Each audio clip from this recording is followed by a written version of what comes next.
नमस्कार दोस्तों, सीटेट परीक्षाओं में बहुत सारे क्वेश्चंस हैं ऐसे जो बार बार रिपीट होते हैं। उन्हीं क्वेश्चंस को हम लोग आगे देखने वाले हैं। बहुत कम समय में बहुत सारे क्वेश्चन जो सीधे तौर पे पूछ ले जाते हैं, उन सभी क्वेश्चंस को डिस्कस करेंगे। तो वीडियो अच्छा लगेगा तो लाइक कीजिएगा, दोस्तों के साथ शेयर कीजिएगा, चैनल को सब्सक्राइब कर लीजिएगा गुरुत्वाकर्षण ग्रुप में अगर अच्छा लगता है तो चलिए बिना किसी देरी के देख लेते हैं। सिनकोना पेड़ के किस भाग का उपयोग मलेरिया के उपचार के लिए किया जाता है? तो दोस्त वो है छाल। इस चीज़ को याद रखेंगे। अब मलेरिया जो है, मलेरिया के बारे में भी हम लोग डिस्कस कर लेते हैं। एक सवाल मलेरिया से भी यहाँ पर पूछ ले जाता है।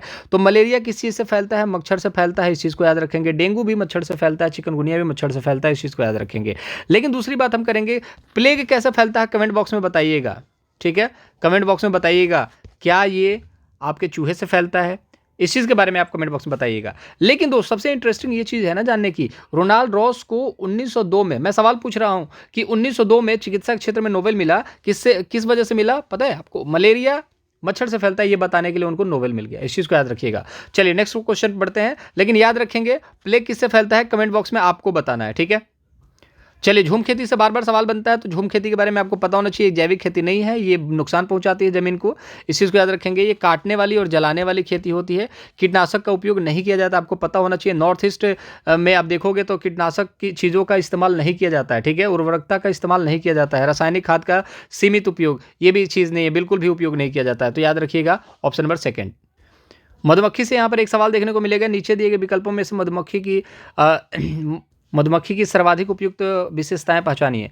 तो केवल रानी मक्खी अंडे देती है, बिल्कुल सही बात है। नर मक्खी की कार्यकर्ता के रूप में कोई भूमिका नहीं है, ठीक है? आगे देखते हैं। सभी मादा मक्खियां अंडे देती हैं, तो सभी मादा मक्खियां अंडे नहीं देती हैं। जब यहाँ पर केवल नर मक्खी अंडे दे रही है तो सभी मादा मक्खी का सवाल ही नहीं पैदा होता। तो सी जहाँ जहाँ काट है उसको काट दीजिए। सी यहाँ पर भी है, यहाँ पर भी है, ठीक है? बाकी देखेंगे, कार्यकर्ता मक्खी भोजन को खोजती है और उसे छत्ते में लेकर के आती है। तो यहाँ पर देखिएगा ऑप्शन नंबर ए, बी और डी ये इंपॉर्टेंट है, ठीक है? तो याद रखिएगा ऑप्शन नंबर फर्स्ट, सेकेंड और थर्ड, फोर्थ जो है इंपॉर्टेंट है। जो आपका ऑप्शन नंबर सी है वो गलत है, तो इसलिए जहाँ जहाँ सी है ये गलत हो जाएगा। यहाँ पर आप देखोगे बी सही है। नरमक्खी कर्ता के रूप में कोई विशेष भूमिका नहीं है, तो याद रखिएगा option number C right answer.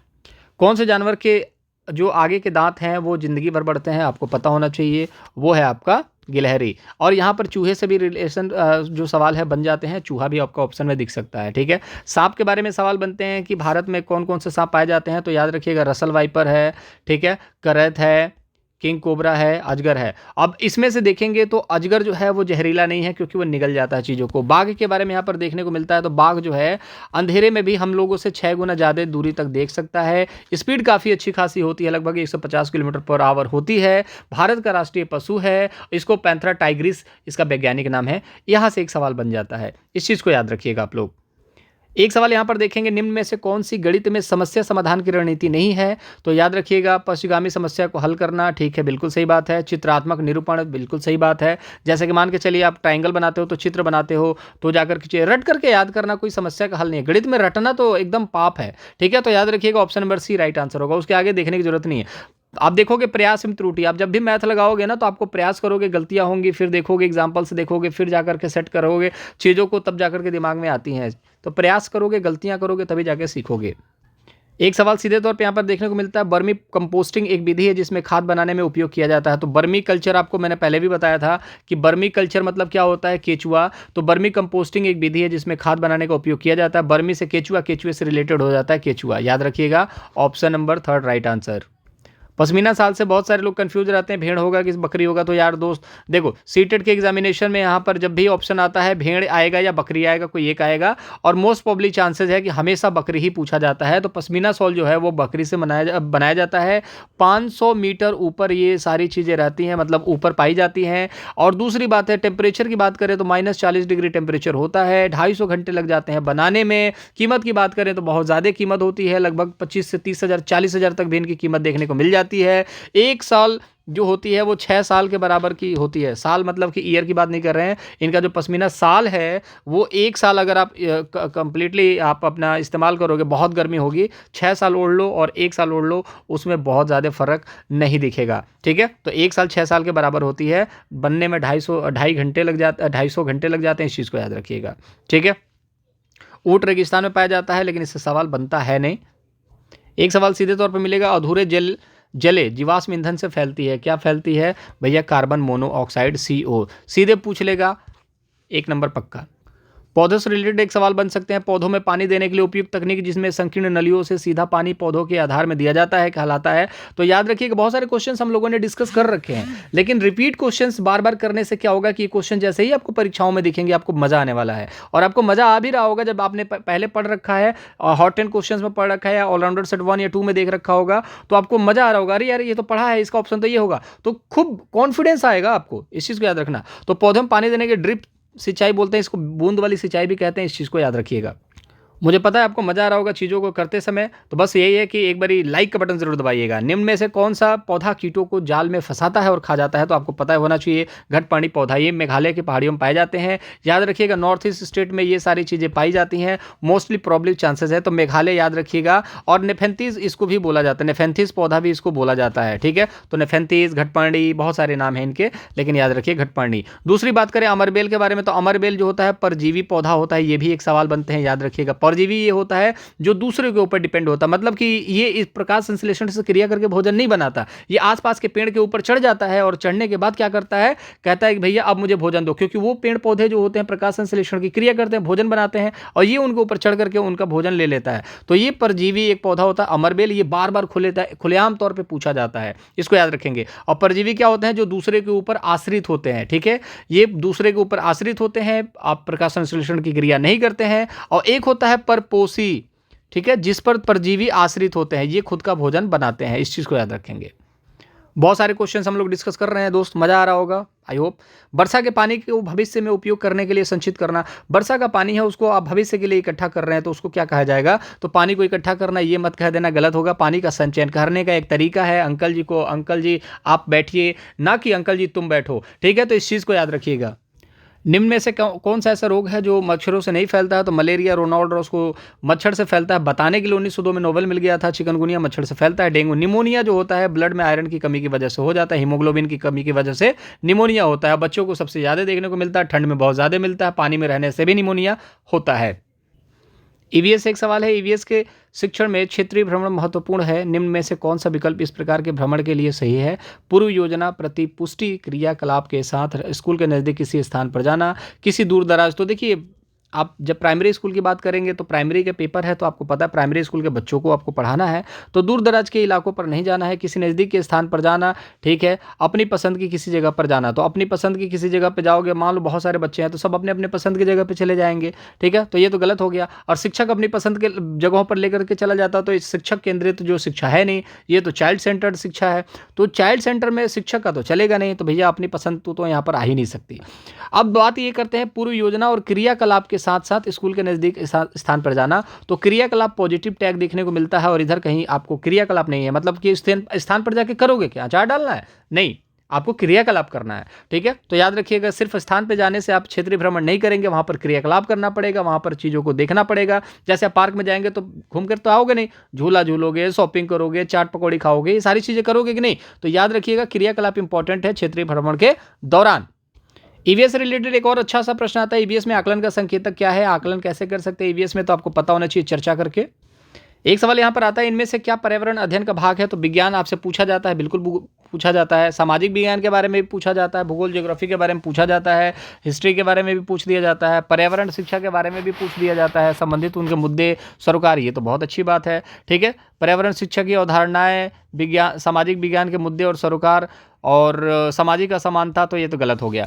तो अब बात करोगे आपकी सर सामाजिक विज्ञान यहाँ भी है, सामाजिक विज्ञान, लेकिन यार सामाजिक विज्ञान से मतलब नहीं है ना, सिर्फ आपको राजनीति शास्त्र नहीं बताई जाती है, यहाँ पर टेक्नोलॉजी भी बताई जाती है, यहाँ पर पेड़ पौधे पर्यावरण भी बताया जाता है, तो सारी चीज़ों को देखना है। तो पर्यावरण अध्ययन का बहुत ब्रॉड आप सिलेबस देख सकते हैं, और आप पढ़ते भी हैं, तो ऑप्शन नंबर फर्स्ट तो गलती करनी ही नहीं है। आदित्य एक होनहार विद्यार्थी है, उसे लगता है कि उसकी कक्षा के शिक्षक उसकी जिज्ञासा के प्रति पूर्ति के लिए कार्य करें, उसके शिक्षक को किस प्रकार का हस्तक्षेप करने की आवश्यकता है। जैसे कि मान लो आप लोग हो, बहुत टैलेंटेड हो, और आप लोगों को मेरे ऊपर उम्मीद है कि सर अगर हमें बताएंगे कुछ चीज़ें, गाइड अगर हमें करेंगे, कुछ पाड़ देंगे, बाइगोत्स्की क्या कहते हैं कि पाड़ देना, मतलब कि थोड़ा सा सहयोग देना ताकि बच्चा और ऊंचाइयों पर पहुंच सके, तो मैं क्या कर सकता हूं, मैं आपको अतिरिक्त समय दूंगा। क्या अतिरिक्त समय दूंगा, आपके पास समय ही समय, सबके पास 24 घंटे हैं, हम आपके पास भी हैं, तो अतिरिक्त समय देना निगेटिव होता है। अधिक स्नेह, ज़्यादा लाड प्यार से पागल हो जाएगा बच्चा, और वैसे भी जो टैलेंटेड बच्चा उसको लाड प्यार नहीं चाहिए, उसको उसके अंदर मोटिवेशन है, उसको वो चीज़ चाहिए जो उसको चाहिए, ठीक है। उसे कक्षा के नेतृत्व के लिए अतिरिक्त दायित्व देना, तो उसको मॉनिटर बना देना और बोलना कि तुम बच्चों का नाम नोट करो जो शोर मचा रहे हैं, ऐसा नहीं करना है, ठीक है। मैं आ रहा हूँ अभी मीटिंग से, तुम देखते रहना कोई शोर ना मचाए, तो ये गलत है। और बच्चे शोर नहीं मचाएंगे वो भी निगेटिव चीज़ होती है। तो विशिष्ट शिक्षण सामग्री का उपयोग कराना ये इंपॉर्टेंट होता है, इस चीज़ को याद रखिएगा। उसके लिए इंपॉर्टेंट कुछ शिक्षण सामग्री दीजिए जिससे कि वो और ऊपर जाए और चीज़ों को सीख पाए। जैसे कि मान के चलिए मैं बेसिक चीज़ें आपको सीटेट के लिए पढ़ा रहा हूँ और सीटेट के लिए कुछ बेसिक चीज़ें आप पढ़ रहे हो, लेकिन कुछ बच्चा ऐसा होगा जो बोलेगा सर इससे भी थोड़ा सा टफ क्वेश्चन दो ना, तो जब हम उसको टफ क्वेश्चन और प्रोवाइड करा देंगे तो वो जो चीज़ होती है वो होती है प्रतिभाशाली बच्चों के लिए विशिष्ट शिक्षण सामग्री। चीज़ें समझ में आ रही हैं? एक प्रश्न यहाँ पर देखोगे कि विद्यार्थियों को जैव विविधता का अनुभव देने के लिए कौन सी युक्ति ठीक है, तो पक्षियों की प्रजाति संबंधी पुस्तकें वो लेख पढ़ने के लिए कहना, तो लेख पढ़ने पुस्तकें पढ़ने से कुछ होने वाला नहीं है। प्रवासी पक्षियों के बारे में विभिन्न लघु चलचित्र दिखाना, तो फोटो दिखाना वही चीज़ हो गई, ठीक है। पक्षी अभ्यारण्य में ले जाकर के अवलोकन के लिए ले जाना, सिंपल सी बात है, अन्वेषण करने के लिए, इन्वेस्टिगेशन करने के लिए, फील करने के लिए बच्चों को जब आप ले जाओगे तभी एक अच्छा अनुभव मिलेगा। जैसे कि मान के चलो मैं एक मूवी देख करके आया, बोला बहुत शानदार मूवी है अवतार, आप देखो ना यार, नहीं नहीं देखो नहीं आप, बहुत अच्छी मूवी है, मैंने देखी है अवतार, बहुत अच्छी है, मैं आपको स्टोरी बताता हूँ, मैं आपको बैठा करके स्टोरी दिखाऊं या फिर मोबाइल में उसके चित्र दिखाऊं कि देखो मैंने ये वाले सीन देखे, फिर आप कहोगे मज़ा नहीं आया सर। अनुभव तब हो अच्छा लगेगा जब आप मुझे मूवी दिखाओगे, तो मैं आपको क्या करूँगा, चिड़ियाघर ले जाऊँगा और मूवी दिखा दूंगा। कहने का मतलब है आपको शेर चीता बाघ जो देखना है देखो, अनुभव लो लाइव, ठीक है। विलुप्त पक्षियों के बारे में चर्चा नहीं करनी है, ठीक है, वो तो आप देखोगे इमेजिनेशन वाली बात हो जाएगी, अमूर्त बातें हो जाएंगी। एक यहाँ पर सवाल देखेंगे कि बहुभाषिता हमारे मस्तिष्क को सकारात्मक रूप से प्रभावित करती है और हमारे संज्ञानात्मक कौशल को समृद्ध करती है। डरना नहीं है इस क्वेश्चन को देख करके, बहुत आसान क्वेश्चन है। द्विभाषावाद का यह परिप्रेक्ष्य 20वीं शताब्दी के अधिकांश समय के दौरान द्विभाषा के प्रति विकसित दृष्टिकोणों से सर्वथा भिन्न है। शुरुआती दौर में दूसरी भाषा को किस रूप में जाना जाता था, तो याद रखिएगा दूसरी भाषा को पहले क्या जाना जाता था। जैसे कि मान लो आप हिंदी जानते हो और कोई घर में अंग्रेजी बोलने लगे तो लोग चिढ़ने लगते थे उससे और कहते थे अपने आप को बहुत ज़्यादा बनने लगा है, ठीक है, अपने आप को ऐठ रहा है, दिखा रहा है, ठीक है, कि मैं ही सुपर हूँ, ठीक है। तो याद रखिएगा नई दूसरी भाषा को ना एक बाधा के रूप में जाना जाता था कि अंग्रेज चले गए और इसको छोड़ गए, तो याद रखिएगा इसको दूसरी भाषा के रूप में, बाधा के रूप में जाना जाता था पहले। अभी तो आप इस चीज़ को जानते हो, अभी इसको किस चीज़ के बारे में जाना जाता है, संसाधन के रूप में जाना जाता है। तो दूसरी भाषा तीसरी भाषा को हम लोग किस चीज़ के बारे में जानते हैं, संसाधन के रूप में। देखिए मेरी कक्षा में सदफ नामक विद्यार्थी है, उसने कहीं से अच्छा और हूँ जैसे बोलते हैं ना, अच्छा जैसे शब्द सुने और उसके बारे में जानना चाहती है। पाठ्यक्रम की पुस्तक में इसके बारे में कोई व्याख्या नहीं है, तो मुझे क्या करना चाहिए, ठीक है। ऐसे मित्र को बुलाना चाहिए जो अच्छी तरीके से हिंदी बोल लेती हो, ऐसा नहीं है। सामने वाले को बुरा फील होगा, यार देखो मुझे हिंदी नहीं आती क्या कि सर ने उसको बुला दिया, मतलब एक फीलिंग आने लगेगी कि मतलब मुझे नहीं आता, तो इस तरीके का फीलिंग देना भी नहीं है बच्चे को। बोली जाने वाली भाषा के प्रमाणिक प्रयोगों के उदाहरण ढूंढने चाहिए, ठीक लग रहा है। व्याकरण की पुस्तक में इस तरह के प्रयोगों को ढूंढना चाहिए। इससे क्या मतलब, हाँ अच्छा हूँ ये बोलने में व्याकरण का क्या इस्तेमाल है, कहीं है ही नहीं। व्याकरण का इस्तेमाल तो तब है ना जब दो शब्दों को जोड़ा जाए। शब्दकोश देखना चाहिए, शब्दकोश देख करके क्या करोगे, अच्छा हूँ, तो याद रखिएगा प्रमाणिक प्रयोगों के उदाहरण ढूंढने चाहिए। जैसे अच्छा मैं जा रहा हूँ, ठीक है, सुनाई दे रहा है, बताइए बताइए, सुनाई दे रहा है, अच्छा ठीक। तो ये सारी चीज़ें जो है प्रमाणिक प्रयोगों को उदाहरण ढूंढने चाहिए ताकि बच्चे को समझ में आ सके, सीख सके और उस चीज़ के बारे में जो जानना चाहती है, ठीक है। चॉम्स्की से एक अच्छा सवाल पूछता है कि नॉन चॉम्स्की के इस वाक्य पर ध्यान दीजिए, रंग रहित हरे विचार शांतिपूर्वक सोते हैं। रंग रहित हरे विचार शांतिपूर्वक सोते हैं, यह किस तरह के वाक्य का उदाहरण है। व्याकरणिक दृष्टि से सही है पर पसंद नापसंद व्यक्त करता है, ये गलत हो गया यार। पसंद नापसंद इसमें कहाँ बता रहा है, कहीं पसंद और नापसंद की बात ही नहीं करी है। रंग रहित हरे विचार शांतिपूर्वक सोते हैं, इसमें पसंद और नापसंद कहीं है नहीं। व्याकरणिक दृष्टि से सही बनावट है, बनावट तो सही है बिल्कुल, पर अर्थ की दृष्टि से सही नहीं है, तो ये बिल्कुल सही बात, ये बिल्कुल सही बात है, अर्थ की दृष्टि से बिल्कुल सही नहीं है। इस चीज़ को याद रखिएगा, कोई इसका अर्थ ही नहीं निकलता है। जैसे कि मेरी माता जी, जैसे कि ये बोल सकते हैं कि मेरे भैया क्या मेरे भैया, जैसे मेरा दोस्त जो है ना, मेरा दोस्त चरने गया है, ठीक है, तो मेरा दोस्त जो है वो चरने गया है, तो चरने कौन जाता है, वो तो गाय गोरू जाते हैं ना, गाय भैंस ये चरने गए हैं, मतलब अपना भोजन करने गए हैं। तो मेरा दोस्त जो है वो भोजन करने गया है, ये बोलने का तरीका है और ये सही मायने में एक अर्थ देगा। लेकिन मेरा दोस्त जो है वो चरने गया है, तो ये गलत चीज़ें हैं, तो याद रखिएगा ये अर्थ का दृष्टि से सही नहीं है, इस चीज़ को याद रखेंगे। और चॉम्स्की यहाँ पर व्याकरण की बात करते ही नहीं है, शब्द प्रयोग की दृष्टि से सही है और धर्मेंद्र रूप से गलत है, तो ये भी गलत है। कक्षा में अध्यापक की भाषा की सही उदाहरण की पहचान करिए। तो एक कक्षा में एक अध्यापक हैं जिनकी भाषा कुछ इस तरीके से है। पहला, तो बहुत से मिलकर के बातचीत कर रहे थे, खुशनुमा कक्षा, ठीक है। तो बहुत मिलकर के बातचीत कर रहे थे। बातचीत जो होती है ना दोस्त, या बातचीत आप देखोगे तो निगेटिव वर्ड है बातचीत, लेकिन यहाँ पर चर्चा हो जाए ना, अब बोलोगे कि बातचीत और चर्चा एक ही चीज होती है, नहीं। बातचीत का मतलब है कि कुछ भी बातचीत की जा रही है, और चर्चा का मतलब है किसी टॉपिक पे चर्चा की जा रही है। तो मिलकर के बातचीत करना ये तो गलत हो गया, ठीक है। समूह एक के द्वारा समर्थित विचार दिमाग उड़ा देने वाला है। समूह ए के द्वारा, जैसे कि 4 ग्रुप बनाए गए हैं। अब 4 ग्रुप बनाए गए हैं तो सर ने बोला वाओ क्या बात है, ये जो समूह है ना, ये तो गर्दा उड़ा दे रहा है यार, इसके तो विचार ही अलग है, सबसे यूनिक ग्रुप तो यही है। अब बाकी के ग्रुप जो होंगे वो परेशान, कहेंगे यार ये देखो, ये सर तो उसी की तारीफ करे जा रहे हैं। तो ये भी गलत है दोस्त। बोलना बंद करो, नहीं तो बाद में तुम पछताओगे, तुम्हारे लिए बोलना अच्छा नहीं होगा। अब किसी बच्चे ने बोल दिया सर आप बार बार उसी ग्रुप की तारीफ कर रहे हो क्या, हम लोग मेहनत नहीं कर रहे हैं क्या, हम लोग नहीं बता रहे हैं क्या कि आप उसी ग्रुप की बार बार तारीफ कर रहे हो कि वही अच्छा है वही अच्छा है।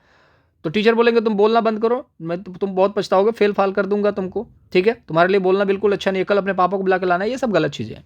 कृपया समूहों में बैठिए, यह जो चित्र आपको दिया गया है इस पर एक अनुच्छेद लिखिए। तो ये जो एक भाषा है ना, ये बहुत इंपॉर्टेंट है। समूह में बिठाना पॉजिटिव चीजें हैं, ठीक है। एक चित्र दिया गया है और चित्र से बच्चे सीखते हैं और उस पर एक लेख लिखेंगे। तो याद रखिएगा ऑप्शन नंबर 4 जो होगा राइट आंसर होगा। चीजें समझ में आ रही हो तो वीडियो को लाइक ठोकिएगा, चैनल को सब्सक्राइब जरूर कीजिएगा। चलिए नेक्स्ट क्वेश्चन है, भारत में अंग्रेजी की भाषा के संदर्भ में क्या सही है। तो यह भारत के संविधान की 8वीं अनुसूची की भाषाओं में से एक है। चलिए ठीक है, 8वीं अनुसूची की भाषा में नहीं है यार, अनुसूची में है ही नहीं। भारत की सहकार्यकारी भाषा, कार्यालयी भाषा है, बिल्कुल ठीक है। हिंदी जो है राजभाषा है, मतलब राजभाषा मतलब क्या होता है, कार्यालयी भाषा है। मुझे तो दुख इस चीज़ का लगता है कि बच्चे सीटेट की तैयारी कर रहे हैं और अभी भी कमेंट बॉक्स में कहते हैं आपको पता नहीं है राजभाषा नहीं होती है, राष्ट्रभाषा है हिंदी। अब उनको कौन समझाए, ठीक है, कि राजभाषा होती है हिंदी, और ये जो आपका कार्यालयी भाषा होती है, और इसी का एक सपोर्ट करने के लिए इंग्लिश होता है, ठीक है, याद रखिएगा। और बहुत सारे बच्चे कह रहे थे कि उर्दू होता है सर भारत का सह कार्यालयी भाषा, ऐसा नहीं है, उर्दू नहीं होता है।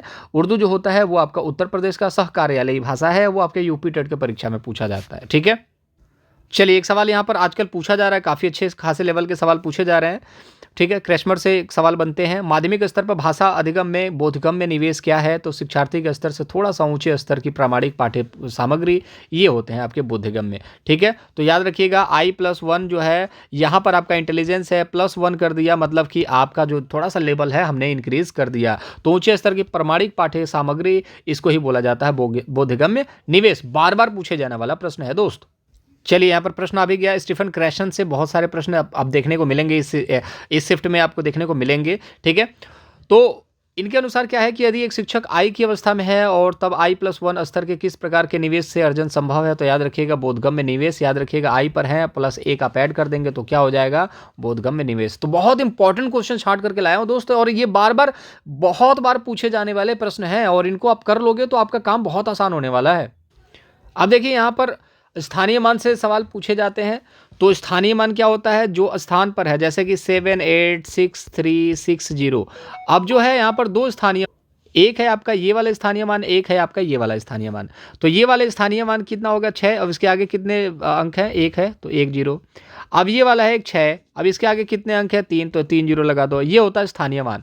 अगर ये आपसे अंकित मान पूछता 6 का, दोनों 6 का जो अंकित मान है वो कितना है, तो दोनों 6 का अंकित मान 6 ही होता और उनका गुणनफल 36 हो जाता। लेकिन यहाँ पर अंकित मान नहीं पूछा है, यहाँ पर स्थानीय मान पूछा है। स्थानीय मान जो जहाँ पर है वो, और उसके आगे जितने जीरो है वो 0 लगा दो, 60 हो गया। ये 6, इसके आगे 3 0 है, 3 0 लगा दो, इसको गुणा कर दो, 6 6 का 36 हो गया, और 1 2 3 4 4 0 लगा दो। ये ऑप्शन नंबर 4 राइट आंसर होगा।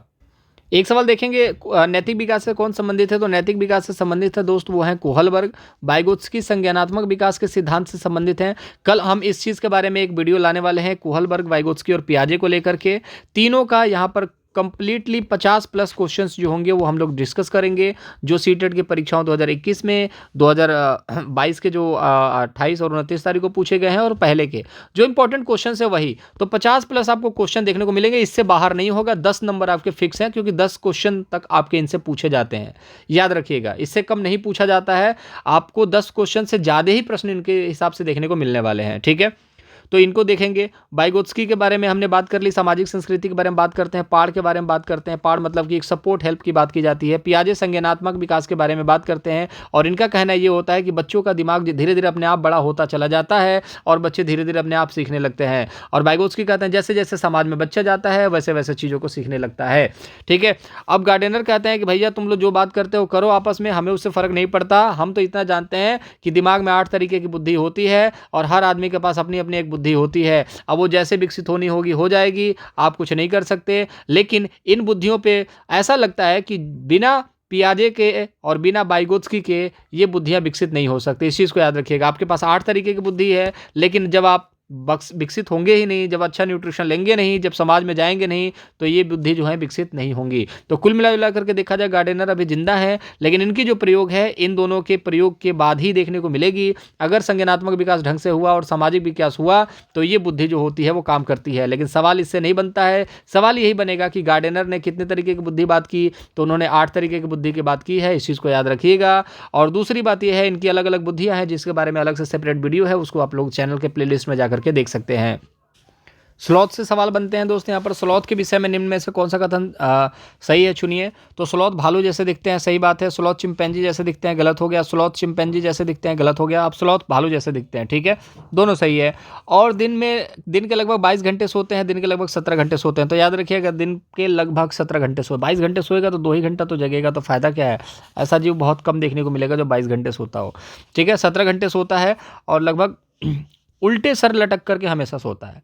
मतलब मान के चलिए कि जैसे आर्मी की ट्रेनिंग होती है ना, पैर ऊपर करके आपसे डिप्स वगैरह मरवाया जाता है, क्या पता नहीं क्या बोलते हैं उसको, डिप्स बोलते हैं, पुशअप्स बोलते हैं, ठीक है। तो वो मरवाया जाता है, आपसे लटका करके आपको मरवाया जाएगा, ठीक है। तो ये लटक करके ऐसे ही सोता है 17 घंटे। दूसरी बात है ये पत्ते खाता है, पेड़ के पत्ते, और 8 पेड़ के ही पत्ते खाता है क्योंकि जीवन भर उस 8 पेड़ पर ही रहता है। हफ्ते में एक बारी वो नीचे उतरता है मलमूत्र के लिए, पानी वानी पीने के लिए। एक अच्छा तैराक भी है, इस चीज़ को याद रखिएगा। और रात्रिचर है, ये रात्रि में ही चलता है। तो ये कुछ इंपॉर्टेंट फैक्ट्स है जिसको मैंने आपको बता दिया।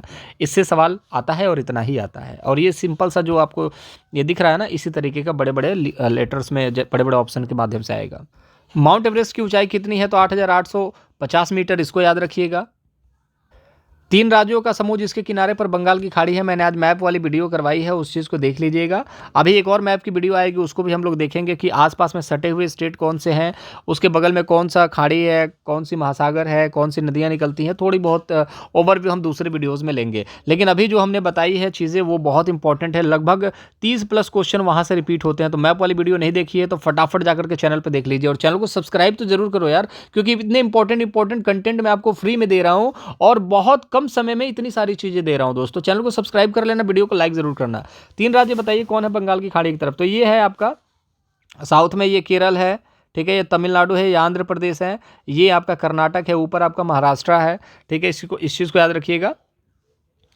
अब इधर जो है अरब सागर, इधर बंगाल की खाड़ी है। तो इधर तमिलनाडु है, उड़ीसा है, सॉरी तमिलनाडु है, आंध्र प्रदेश है और उड़ीसा है। तो तमिलनाडु, आंध्र प्रदेश, उड़ीसा देखिए कहीं दिखता है, तमिलनाडु, आंध्र प्रदेश और उड़ीसा, ठीक है। ऑप्शन नंबर 4 जो है राइट आंसर होगा, ठीक है। बाकी आप देखेंगे महाराष्ट्र जो है अरब सागर के किनारे लगता है, गोवा जो है अरब सागर के किनारे लगता है, गुजरात जो है अरब सागर के किनारे लगता है, ठीक है। ये उड़ीसा जो है, आंध्र प्रदेश, तमिलनाडु, ये सब कहाँ लगते हैं, ये आपके बंगाल की खाड़ी से।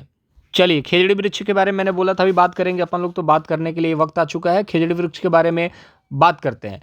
खेजड़ी वृक्ष के बारे में नीचे दिए गए कथन पर सुविचार कीजिए, विचार कीजिए। यह वृक्ष मुख्यतः रेगिस्तान में पाया जाता है, बिल्कुल फैक्ट वाली बात है, रेगिस्तान में पाया जाता है। इसके उगने के लिए अधिक जल की आवश्यकता नहीं होती है, बिल्कुल फैक्ट वाली बात है। यह वृक्ष के तने में जल को सिंचित करता है, बिल्कुल गलत बात है, यह तने में सिंचित नहीं करता है।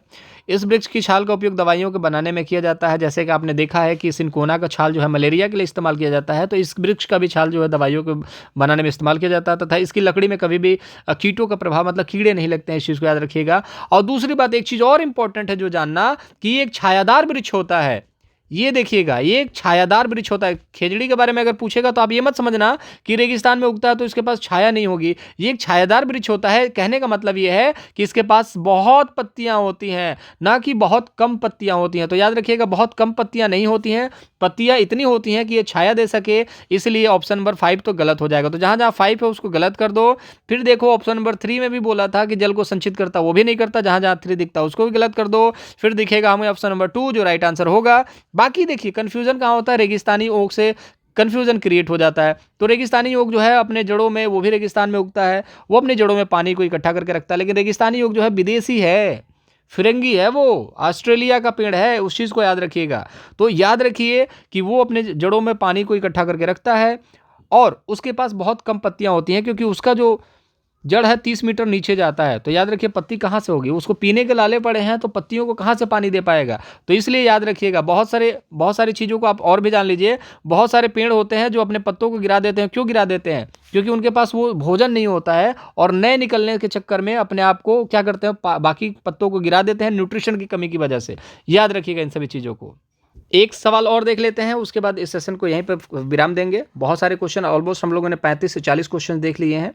ठीक है, किसी छात्र द्वारा नीचे दिए गए कथन पर विचार कीजिए। मैं जिस क्षेत्र से आया हूँ वहाँ बारिश बहुत कम होती है, गर्मी बहुत पड़ती है। हमारे घर मिट्टी के बने हैं, घरों की दीवारें बहुत मोटी होती हैं और इन्हें मिट्टी से पोत करके ही सुंदर किया जाता है। घरों की छत्ती जो है वो कटीली झाड़ियों से, बात आज ही तो बताया आप लोगों को, आज मैंने मैप वाली वीडियो करवाई है, उसमें सारी चीज़ें बताई हैं। वो है आपका राजस्थान, याद रखिएगा। और राजस्थान के बारे में खेजड़ी वृक्ष, ये इंपॉर्टेंट है, इस चीज़ को भी याद रख लीजिएगा। यही एक सवाल जो है पूछे जाते हैं, कटीली झाड़ियाँ और ये आपका आपका ये सारी चीज़ें हैं। कटीली झाड़ियों के बाद आपका, अभी मैंने क्या बताया आपको, खेजड़ी वृक्ष, ये सारे सवाल बनते हैं। तो कुल मिला के जितने मज़ेदार सेशन है, इतने कम समय में मैंने बहुत सारी चीज़ें आपको देने की कोशिश की है। बाकी प्लेलिस्ट में बहुत सारी चीज़ें हैं जो कम समय में आपको बहुत ज़्यादा तैयारी करा सकती हैं और परीक्षा आप पास कर लोगे 100%, इस चीज़ की गारंटी है। बाकी इच्छा आपके दोस्त, अगर आप सीरियस हो तो पूरे वीडियो जाकर के देख लेना, नॉन सीरियस हो तो उसके लिए कोई बात ही नहीं है। जो बच्चे वीडियो को लाइक करेंगे, वो जो मतलब कि मान के चलिए कि उनको पता है कि वीडियो में कंटेंट है, क्वालिटी है, सारी चीज़ें मिल ही रही हैं। तो मुलाकात अगले वीडियो में करेंगे। अपना ख्याल रखिएगा, लाइक कर दीजिएगा, चैनल को सब्सक्राइब कर दीजिएगा। गुरुजी अक्षरा ग्रुप में कुछ पूछना है तो कमेंट बॉक्स में पूछ सकते हैं, मैं सभी के जवाब देता हूँ।